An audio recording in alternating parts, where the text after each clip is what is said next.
माझ्या इमेजचा आणि त्यांच्या बोलण्याचा काही संबंध नाही. त्यांनी माझ्याशी काय छळकपट केलं तुम्हाला माहिती आहे 2.5 वर्षामध्ये. ते समोर येतंय आता. ते समोर येतंय सगळं आता. माझ्याला कसं मोकामध्ये टाकण्यासाठी प्रयत्न केला. माझ्या लोकांना त्यांनी किती त्रास दिला. अगदी काही आधार नसलेल्या सगळ्या कंप्लेंट माझ्यावर त्यांनी नोंदवल्या, माझ्या लोकांवर नोंदवल्या. सगळं आहे. त्यामुळे माझं त्यांचं प्रेम खूप सर्वश्रुत आहे. त्यामुळे ते खूप काय जास्त आहे म्हणजे. ते काय म्हणतील आणि काय बोलतील त्यामुळे माझ्या इमेजवर काही फरक पडत नाही. मी जिल्ह्यामध्ये नंबर 1च आहे. आम्ही सगळ्या ठिकाणी संस्था ताब्यात घेतल्या.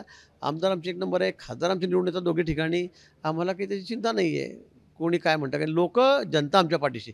जनतेचा विश्वास कोणावर आहे? दुटप्पी धोरण म्हणजे लोकांना कळतं कुणाचं धोरण काय चाललंय म्हणून इथे. अनिल देशमुख म्हणतात की हे सगळं खोटं आहे. सीबीआयने त्यांच्यावर जो गुन्हा दाखल केला आहे, गिरीश महाजनांना अटक करण्यासाठी महाविकास आघाडीने प्रयत्न केले आहे, हे खोटं आहे म्हणतात. त्यांनी माझ्यासमोर सांगावं. समोरासमोर करा. बिलकुल त्यांना समोर बसवा, मलाही समोर बसवा. मी तर सांगितलं परवापासून सांगतोय. त्यांनीच मला सांगितलं की माझ्यावर किती प्रेशर आहे तुम्हाला अटकवा म्हणून. हे त्यांनीच मला सांगितलेलं आहे. माझ्यावर वरून खूप प्रेशर आहे, माझ्यावर वरून खूप प्रेशर आहे. हे कोणी सांगितलं? त्यांनी सांगितलं मला. तुम्हाला अटक करण्याचे वरून 4 दिवस झालं सांगतोय की बाबा तुम्ही समोरासमोर करा त्यांना माझ्यासमोर बसवा. की ते मला बोलले नाही का की तुम्ही जाऊ द्या पवारसाहेबांना भेटून घ्या. माझा काहीच इलाज नाही आहे. मला माहिती आहे तुमचा काही त्याच्यामध्ये दोष नाही आहे. 100% खोटी केस आहे. 3 वर्ष 12 दिवसांनी मी कुणाला तरी धमकी दिली होती 3 वर्ष 12 दिवसापूर्वी. आणि 3 वर्ष 12 दिवसांनी तुम्ही पुण्याला धमकी दिली आणि मुक्ताईनगरला केस नोंदवत आहेत माझ्या विरोधामध्ये 550 किलोमीटर लांब 3 वर्ष 12 दिवसांनी. आणि ते SP त्यावेळेचा प्रवीण मुंडे त्यांना धमकी देऊन त्यांना दमदाट्या करून हे सांगितलं नाही एसपींनी CBIच्या चौकशीमध्ये की बाबा माझी काही इच्छा नव्हती पण यांनी मला खूप दमदाटी दिली आणि त्यांनी मला सांगितलं 4 वेळा की बाबा मला खूप माझ्यावर प्रेशर आहे. मी काय करू? तुला सस्पेंड करून टाकू, तुझी कारवाई करून टाकू, तुला संपवून टाकू, नोंदव गुन्हा. हे अनिल देशमुखांनी सांगितलं.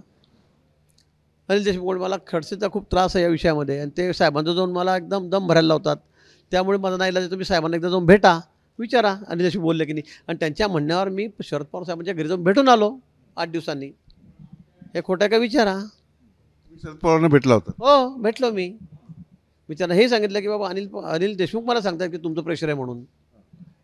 शरद पवार यांनी काय सांगितलं त्यावेळेस? नाही म्हणजे असं कसं काय सांगतात म्हणजे माझा काय संबंध म्हटलं लावा त्यांना फोन. मी लावतो फोन. नाही म्हणे आता मी परवा नागपूरला तरी यावेळेला त्याला भेटून घेतो म्हणे समक्ष. म्हटलं माझ्यासमोर सांगा. माझ्यासमोर आपण बोला त्यांची म्हणजे स्पीकरवर बोलू म्हटलं आपण. त्याच्यावर काही बोलले नाही. नाही ते म्हटले मी 2 दिवसांनी जाऊन त्याला भेटतो नंतर मग आपण परत बैठक करू. नंतर काहीच नाही.